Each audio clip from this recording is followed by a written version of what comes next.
Hello everyone. Welcome to IAA Talks. My name is Shruti. I'm from PRM 39 and I'll be hosting the session. So, we are going to have a talk today by Dr. Amir Ullah Khan and Mona Kumari Dikshit. Both the speakers Kothari. are from PRM 8. So, Dr. Amir is Yeah, currently, Kothari-Dikshit, sorry, Mona Kothari Dikshit. not Kothari. Dr. Amir is currently working as a research director at Center for Development Policy and Practice. Mrs. Mona is working as an associate academic director at ISDM. So today's topic is Kal, Aaj or Kal. And I request all the attendees to be on mute. Also, I would like to share that this session is getting recorded. So without further ado, let's start this session. Over to you, Mona.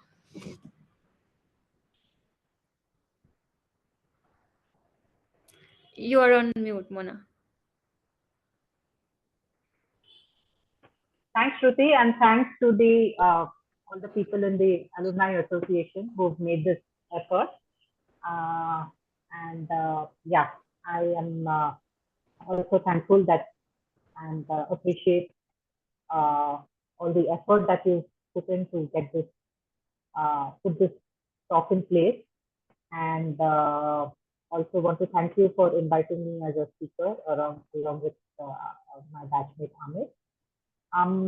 So let me quickly and briefly introduce Amir.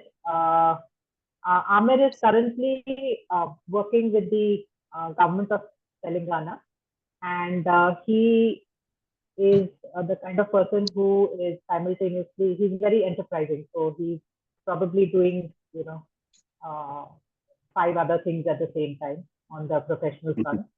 So yeah, so he's on the board of, I think one of the organizations that I do know that you are on the board of is the Digital Empowerment Foundation.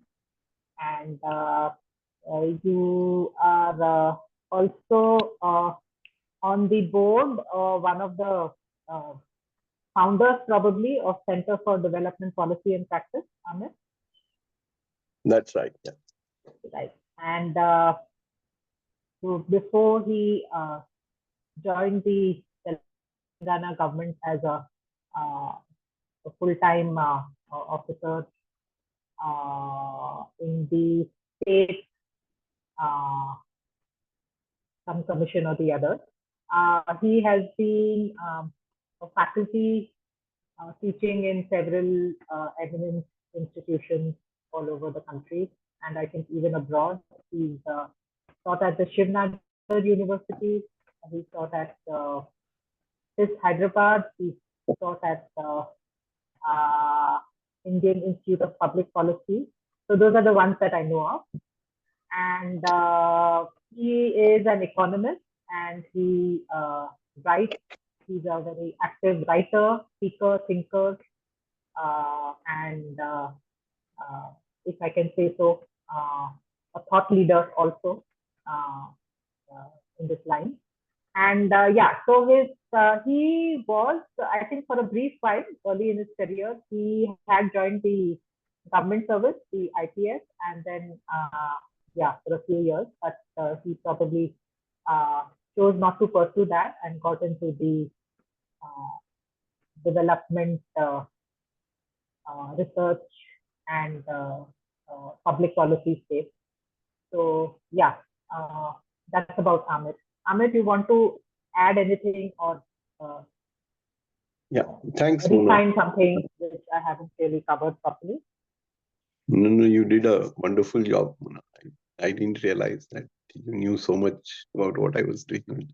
Thanks so much. Mona and I joined IRMA just 37 years ago when we were just out of college. Mona came in from Madras. I joined from Hyderabad. And Mona was one of our stars as the first introduction, and especially I looked up to her for a variety of reasons. Also because most of the commerce and economics that I learned badgering her to help me out with assignments and projects.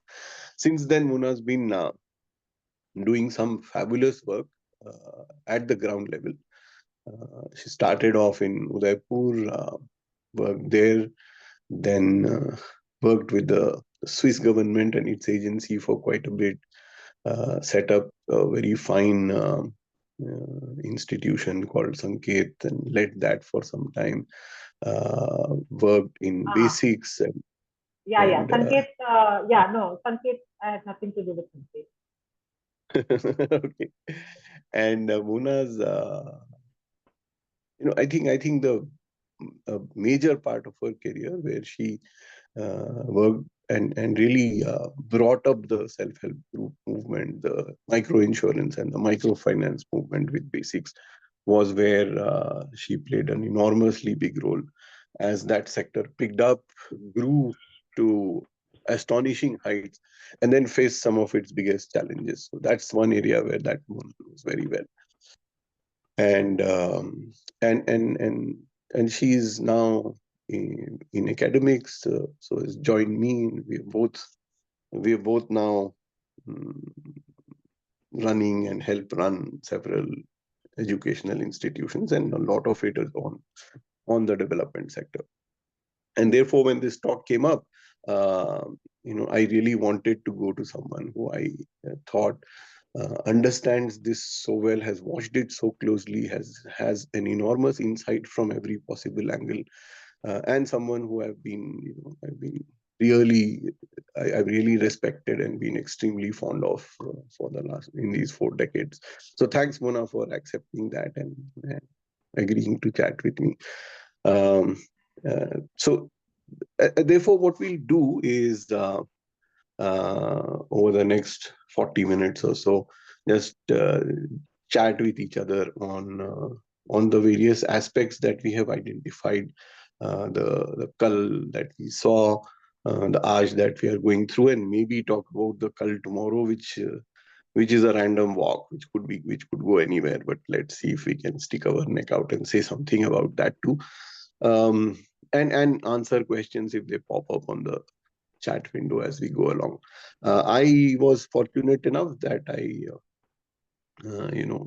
I studied with some of the best people. That batch had some really wonderful people, some of whom a lot of the alumni would have heard of, and they're doing some really fabulous work that maybe we can mention as we go along. So thanks everybody, and thanks for the Alumni Association to host this conversation. It's a slightly different format where the two of us chat about various things. I wanted to kick off by reminding Mona about when we landed up in IRMA, and for me it was a big move.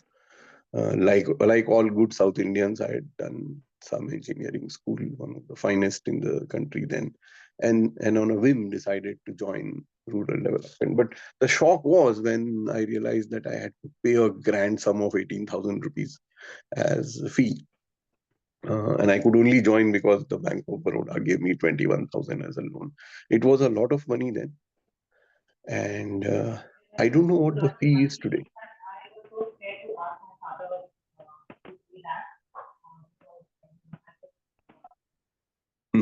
Yeah.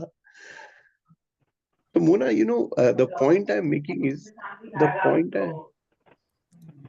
Mona, actually, yeah. the audio is not clear the way it was at the beginning. Something has happened with Mona's audio. I think you are using earphones.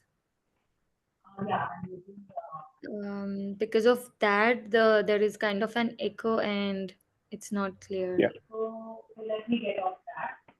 Yeah.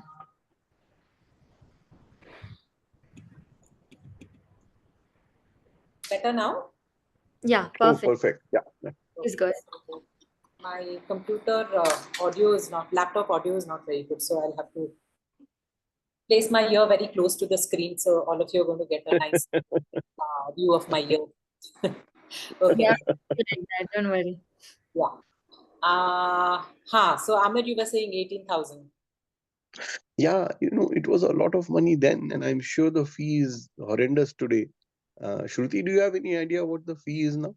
8 lakhs or something? It is around 16 lakhs maybe now, because at Wow, that time already it was 12 and I passed out at 2020. So wow. So look at that, from 18,000 to 18 lakh. That's where we have gone. 100-time increase in the prices of, nominal increase.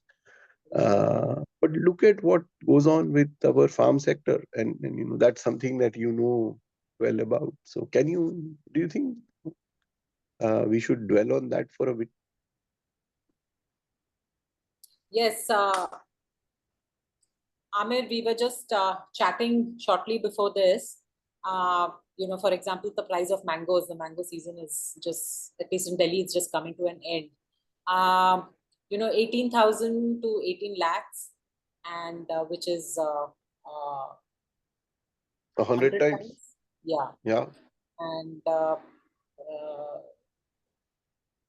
if we just take, staple mangoes, we could get them for 1 rupee or 2 rupees.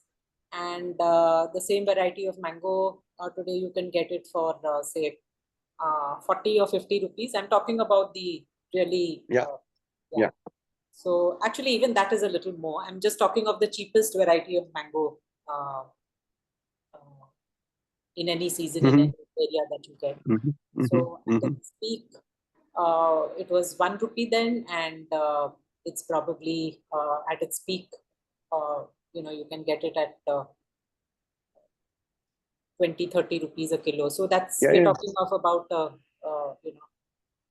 20 times, yeah. yeah. So it's 1/5, and that's true across the agriculture sector. I mean, if you look at milk, or eggs, or fish, or whatever, prices have gone up by 5x.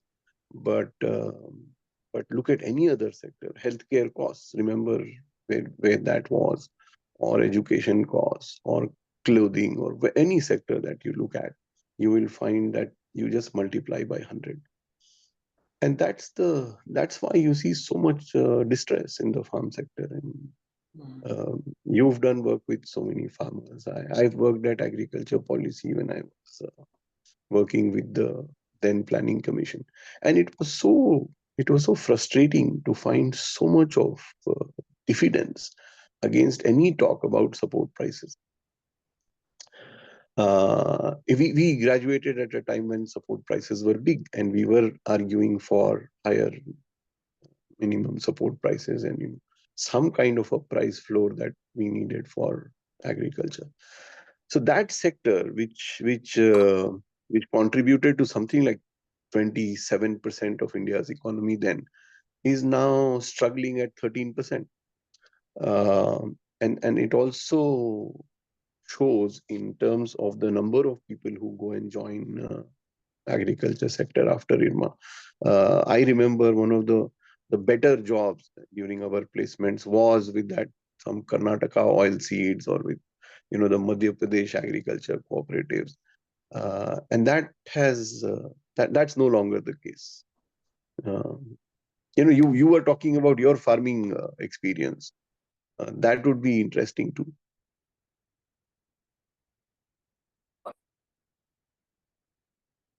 The COVID years from 2020 to 2023. Yeah. Yeah, farming, trying to see what it takes to make us, we had a bit of land outside the city of Bhopal, which we bought about 25 years ago. And yeah, so I spent most of my time there, and I was trying to see what does it take to make a 4-acre small farm into, at least if not profitable, but to cover the costs. And yeah, it was actually very heart-wrenching because I asked around, and the farmers around the area, they suggested that I should go in for vegetable farming, seasonal vegetable farming. And uh, I mean, whether it was the turi or the gilki or the mirchi or the bhindi, I mean, not once could I even cover the labor cost. So I'm sure I must have been extremely inefficient, being a first generation wannabe farmer. But that apart, it was quite an eye opener for me, and it was actually very distressing, and not to mention a deep hole in my pocket. Which of course then I had to give up because it just wasn't sustainable. I mean, the only way one could continue that was to try and make an enterprise out of it, with niche vegetables or fruits, exotic fruits or vegetables or flowers, and then which is quite capital intensive. Or to start non-farm activities. But anyway, that's another story. But yeah, I mean, the first-hand experience of what, all that labor that you put in, all the 3 months for any vegetable, I mean, the kind of vegetables that I grew. And at the end of it, you barely get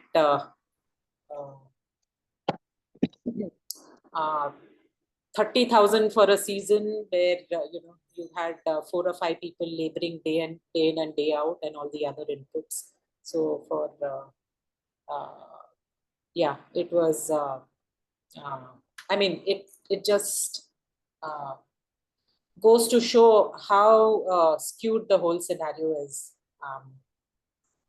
Absolutely, Mona. And one of the issues that we talk about in the various, I sit on a few boards of these large NGOs, and what we often wonder and remember is that when we were doing this in the mid 80s and so on, there was a large conversation around voluntary organizations. We used to call them VOLAGs, and farmer groups and farmer cooperatives. They were farmer leaders who were pretty big and influential.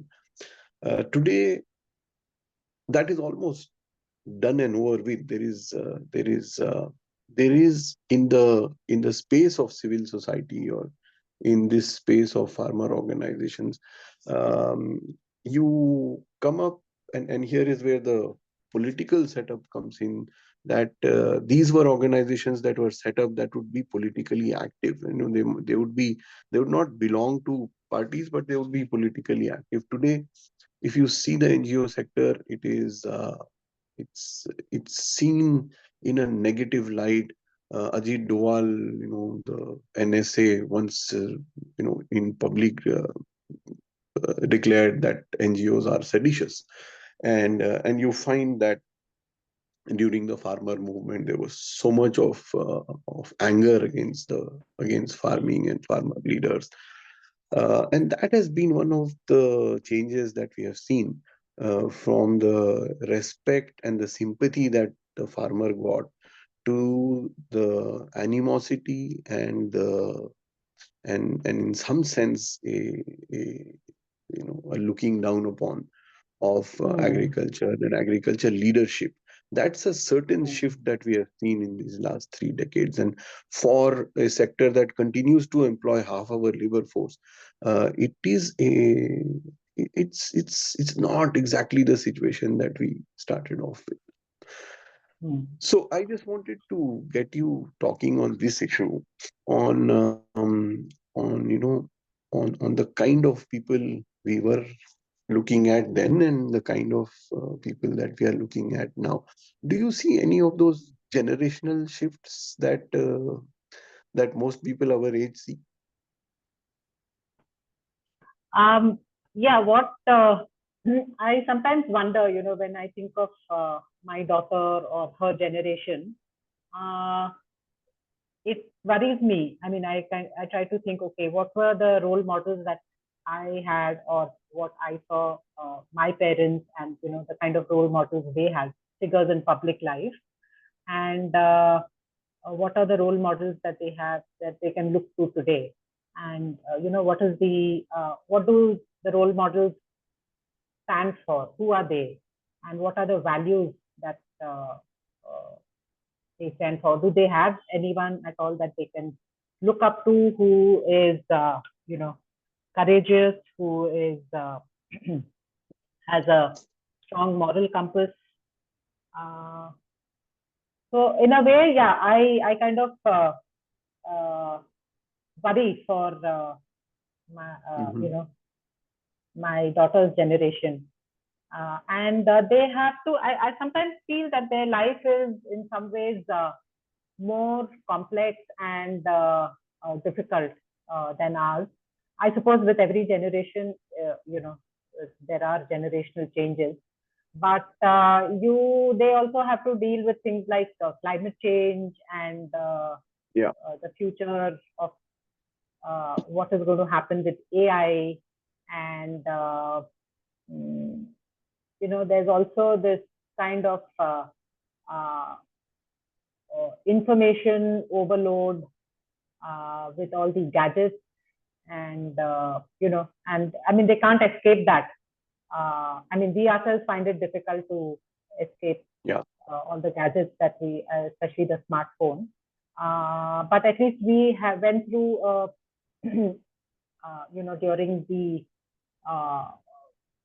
years that in our our growing years, and even the first 20s, 30s, 40s, we didn't have to deal with those complexities.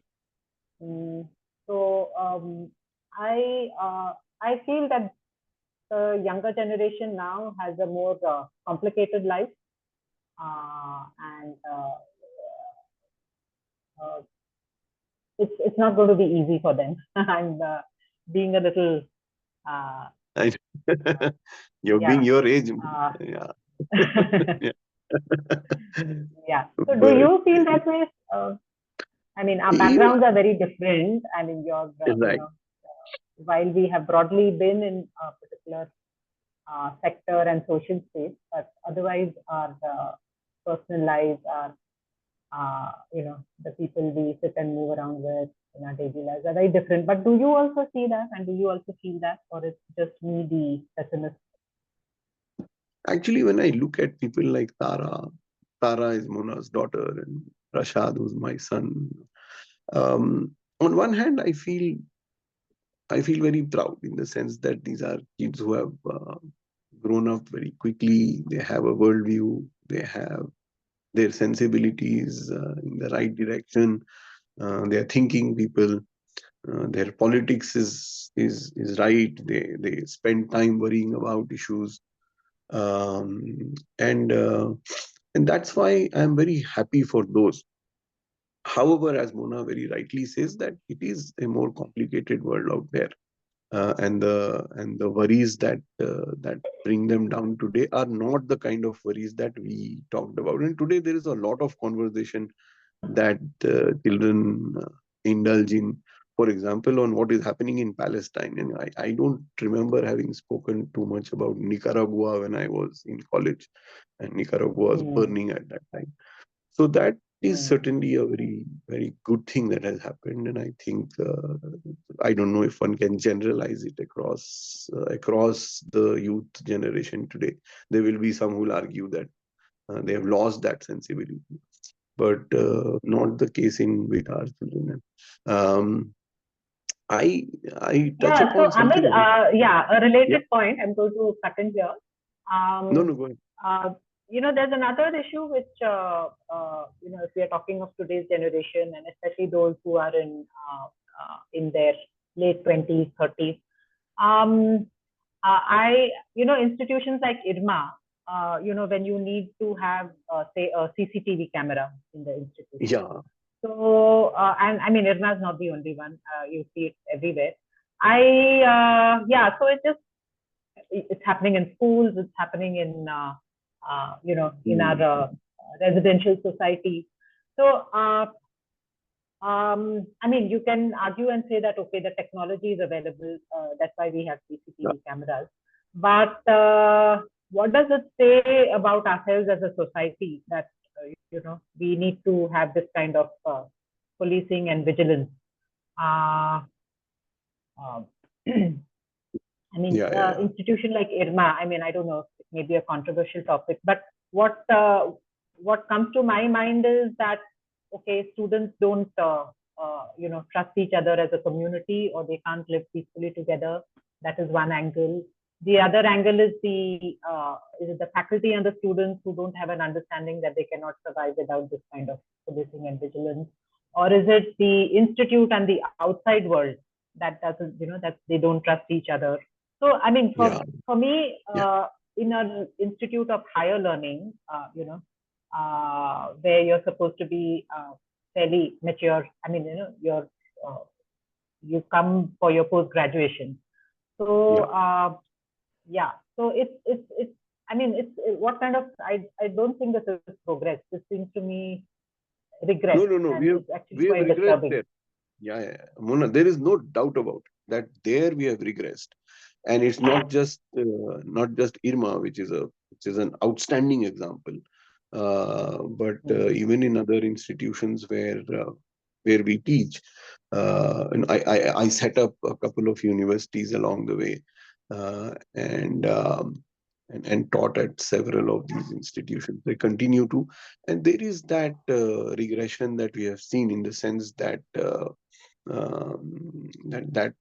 free inquiry, that independence, that has been curtailed, and it is really very sad. And that explains why the state of higher education is what it is in the country today, with not a single decent institution that we Mm. can talk about in terms of graduate or or research education.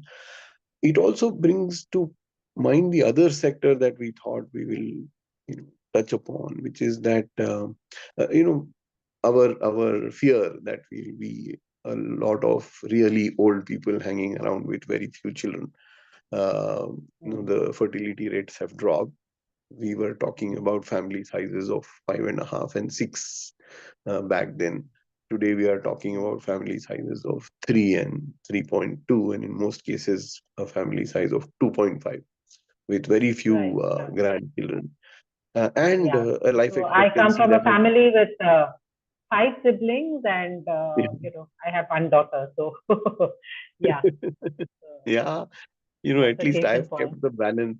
I've kept the balance. My parents had 3 and I have 3, but that Mm. doesn't that is not enough for all of you who have gone to 1. So I don't the average doesn't work out well. And Mm. as a result, we have a crisis coming up in the sense that the life expectancies have gone up. We are touching 70 now as a country, but which means that people like us, the life expectancies are upwards of 80. And to be an old person in India today is very difficult. There is an absolute lack of healthcare. Uh, Mm. the the infrastructure doesn't support a geriatric population, and as things improve, that is going to be a serious issue. We do not address this issue at all at any policy level. So the other thing is that even when we were doing development work and development studies in the 80s, we never talked about healthcare as a sector. Nobody went and worked in Mm. healthcare, and nobody Mm. does even today. Mm. I worked for a decade or so with the Bill and Melinda Gates Foundation, and there we were working exclusively on healthcare, and it was appalling to see the levels of the poor levels of maternal health, of vaccination, and of nutrition, especially in that entire belt that we always worry about. But it's just as bad in states like Telangana and northern Karnataka. So so my worry that I want to point out here is that in terms of education, especially of development education, healthcare has always taken a backseat, and this is in addition to the tragedy that you mentioned of higher education, which seems to have gone back to some sort of extension of schooling that is very streamlined, that does not allow for curiosity, and again, look at the number of development institutes. And here is where I want to bring you in because of what you're right now doing. That why is it that even in terms of development education, we are still struggling? We had one IRMA, then we have maybe three other institutions today of any importance, one of which is where you are right now. But isn't it time that we had IRMAs in each of the 29 states, or other institutions that talk about health and education and climate change? Yeah, I mean, there is proliferation of institutions for, say, BBA, MBA, and engineering and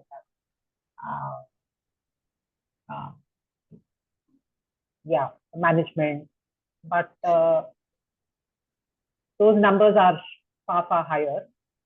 Yeah. And institutions that look at society holistically and what can be done to develop society as a whole. Yeah, I guess that has always been in a minority and continues. I mean, probably it's even more so now. It's even more stark. Mona, there's an interesting question on the chat box, so I'll throw that question at you, which is, who are our role models in the AP?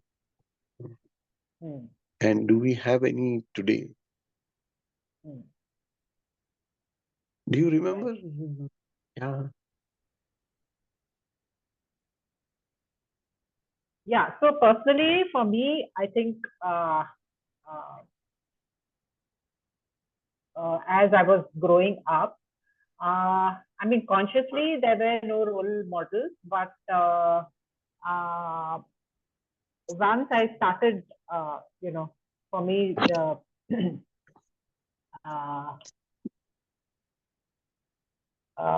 I mean, the longest years of my career have been with the basic social enterprise group.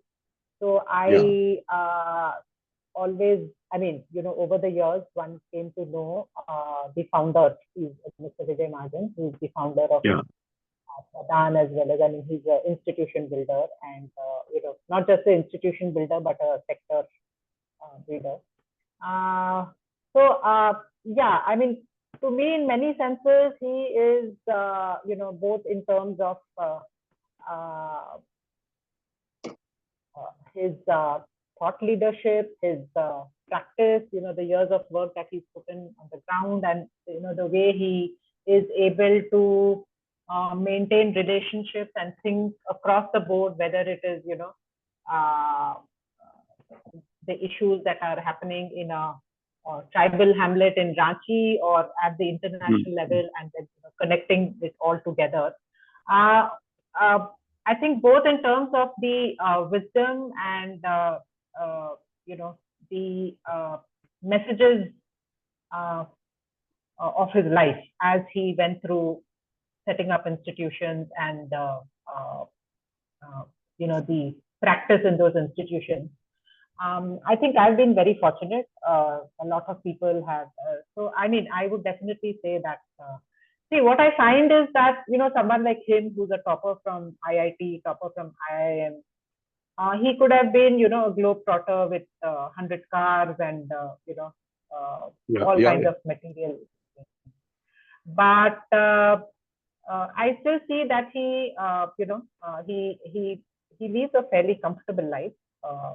But it's not like, he has one car, he has a house, he's still, if he, I mean, just last month, I think he took a train from Delhi to Dehradun and took a bus from Dehradun bus stop to his home. So, I mean, these are the kind of people you feel, okay, there is a richness in life that you can get.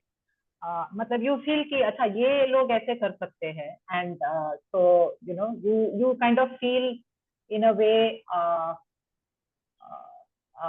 both I would say just validated as well as inspired. Yeah, this is a way to live. You don't have to really. I mean, you can have some amount of material comfort, and but there are other things in life also, like having building deep relationships with people across the board. with the richness of life that comes to intellectual pursuit, to art and culture. So I think, people like him, I think for many of us in the development sector, there have been many such role models. So I don't know whether today's if you look at the development sector, you have these kind of giants that today's generation can look up to and be inspired by and learn from. So yeah, just to answer that, one role model that I think for me, Wonderful. my father was also a role model. Yeah. While I come from a business family background, so I could see that all around, all my, all the other people in the community who were into business, they kind of became richer and richer and richer, and more clannish, more inward looking, more narrow minded. But my father, he was, he kind of what I saw from him. We were at that time, a reasonably, I would say, middle class family. It was only at the age of 60 that he finally bought a flat for himself, which, which is where I spent the later years of my life. So it is, I feel that he could have also done business the way, all his other people in the community, where, they kind of are going on holidays abroad 3 or 4 times a year. They have lots of material. But yeah, somewhere inside, I feel, okay, this is, something that my father left behind for me, which, at that time one wasn't aware, but, you realize the value of it much later on.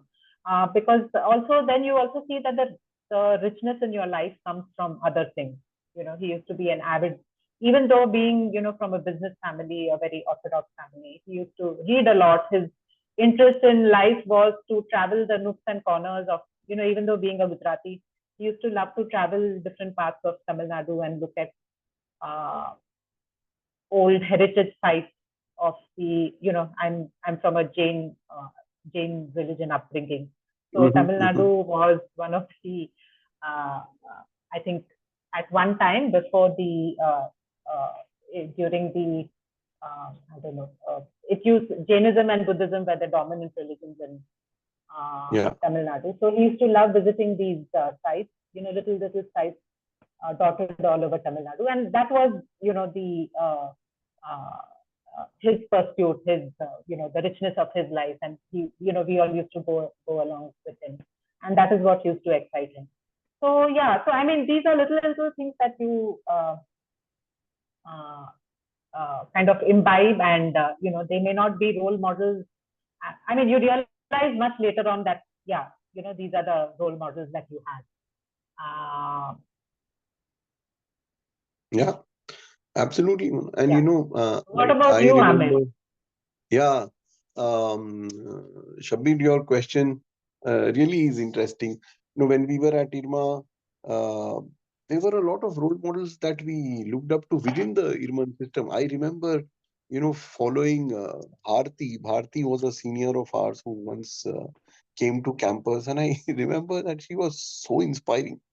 There is Nilima, who I still, look up to for all the work that she has done. Among the youngsters, Mona mentioned Osama, who set up the Digital Empowerment Foundation. I work very closely with Anshu, who set up Goonj, and I am really, so impressed and such a fan of these guys, both younger and older. And when we were growing up, Vijay Mahajan was this young man and a hero to all of us, and he did play out that hero's role so well and continues to do. There was, I remember. Yeah, I remember when we were in basics at one time. He, we spotted him traveling in a rickshaw in some little village with with his laptop, and he was sitting and working on it. The rickshaw was moving, and he was sitting and doing his, business plans for basic. some 1,000 crore business plan for the. Yes. So, No, no, yeah, so amazing, these are the, amazing. Yeah. you know, so you kind of think, yeah, ऐसी भी life हो सकती है, and So Archana, it's okay to be like this. yeah, Archana just put in a question saying, what is the change in the value system that you see? Um, I think that firstly, we have generally moved from a left of center view to a right of center view.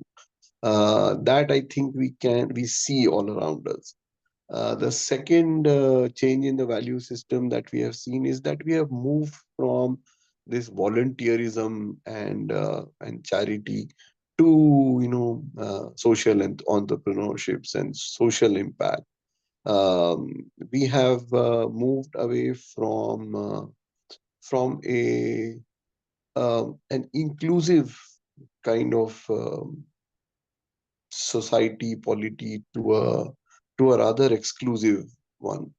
And I don't necessarily think that any of these three is can be judged as good or bad.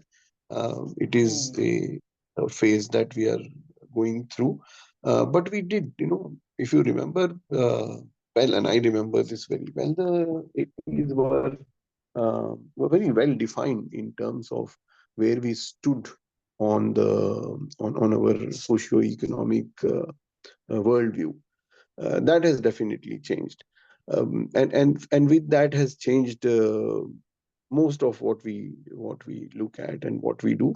There have been we've we've uh, we inherited a very poor country. It's not no longer a poor country, it has still enormous amounts of poverty. But that materially things have changed. Urban life certainly has changed. But before we wind up, we've been talking for a bit now. Um, uh, s- let us do the more difficult thing, which is which as an academic I shudder to do, but because that's the title that our conversation had. Let's spend a few minutes talking about tomorrow. Yeah. The cull that And is let's talk, about yeah, come. good things, fun things. Yeah. So what do you think? I mean, is it all death and gloom, AI and surveillance and data and the end of altruistic thought and charity and volunteerism, or is it this brave new world where there are basic incomes and everybody does well, has access to healthcare, has access to education? No more. Remember our fieldwork days. The rural countryside was dotted with thatched roofs, with people living with one buffalo and one cow, with absolutely nothing modern there today. While there are pockets of acute destitution, but there is you don't see too many of those thatched mud houses that we used to see then. So things have changed. Yeah. Yes. So what do you see? 2047, some Viksit Bharat, it's called. Okay, so again, yeah, I don't know. I think it's probably just all of you can beat me, but I just feel that somehow we are on, civilizational event cup. I think, or in the history of humanity, there have been like these apocalyptic events. So there was this whole dinosaurs disappearing, then there was this ice age thing, and so there's going to be some, this huge civilizational tectonic shift or some calamitous event. Okay, let's not call it calamitous event, but I suppose it's the law of nature. So I feel maybe, I don't know what, maybe, with climate change and who knows, with artificial intelligence progressing, we maybe we are headed into some kind of fantastic future, which will have great things, absolutely wonderful life, interesting things, or probably there will be this huge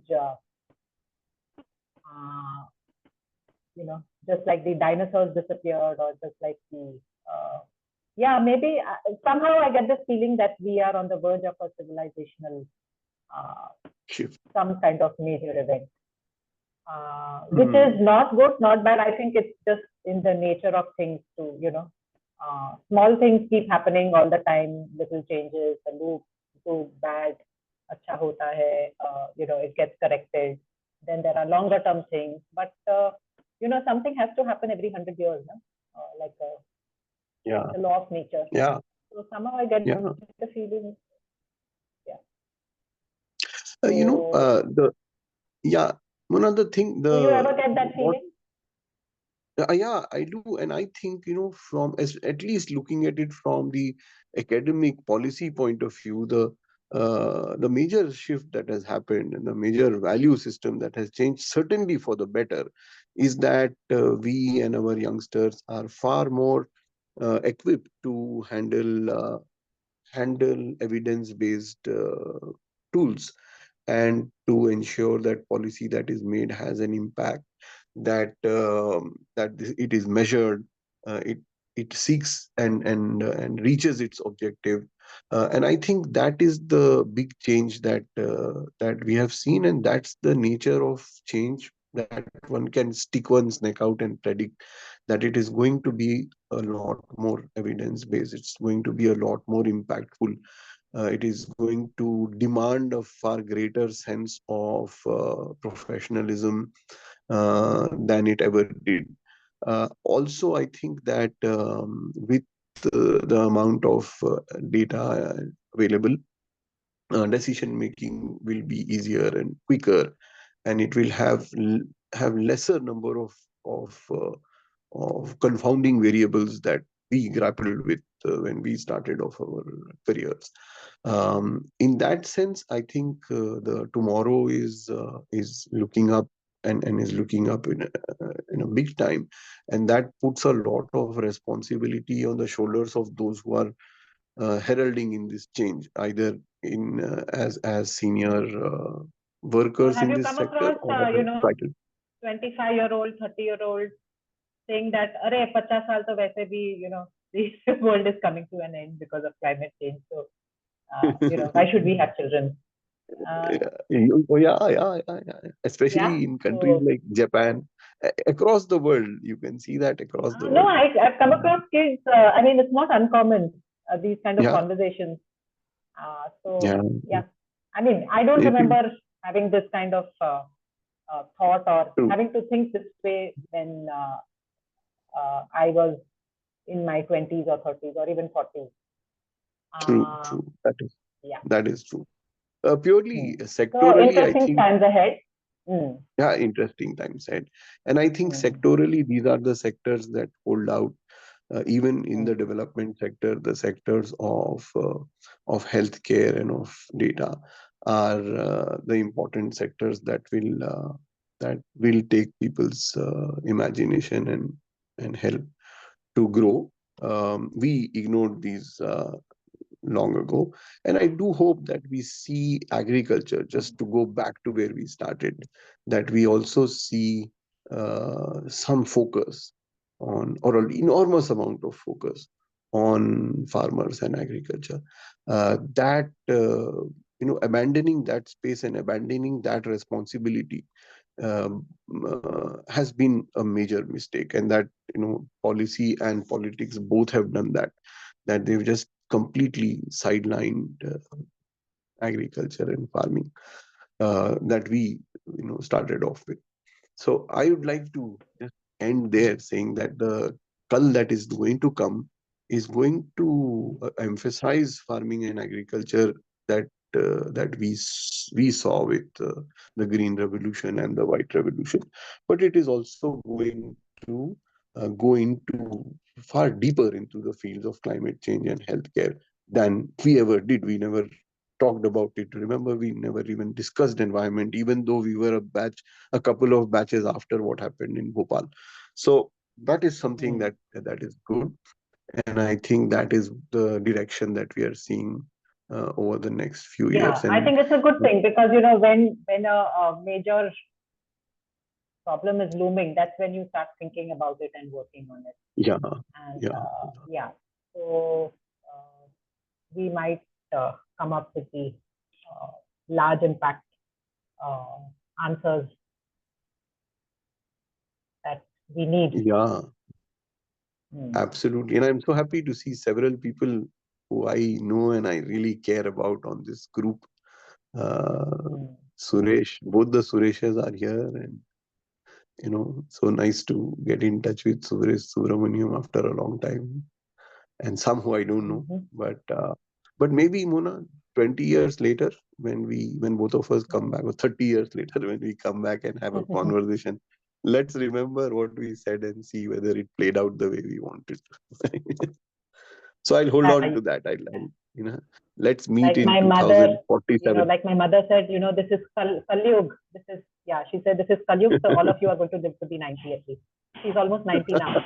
And she says that in her own wisdom and, what her religious readings and has taught her, she believes that this is Kalyug, and we all are going to live to be, they are living in their 80s and 90s, and we will live to be 90s and 100s. So, yeah. Long life to all but of yes. us. So thanks so much, Mona, and thanks everybody for putting up with this rather self-centered conversation, at least where I was concerned. I just wanted to have a chance to catch up with Mona, and we'll do that, as I said, Mona, in 2047 again. Right. Thanks so much. Mona, thank you everyone who's. No, I think it's actually been quite a long conversation, and we should end now. And I really want to thank all of you here, and I hope it has been worth your while. You can give us the brickbat in your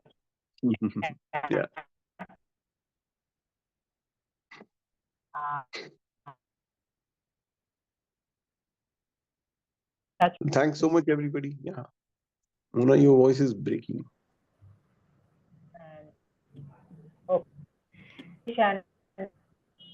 Thank you. Okay.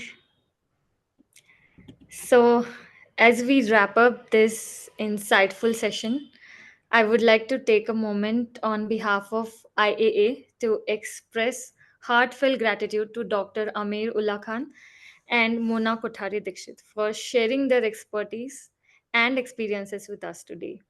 Your talk was incredibly informative.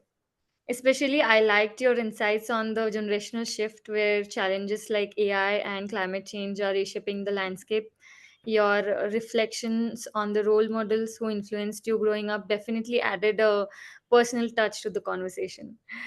I thank audience for giving us something as valuable as your time, that too on a Saturday evening.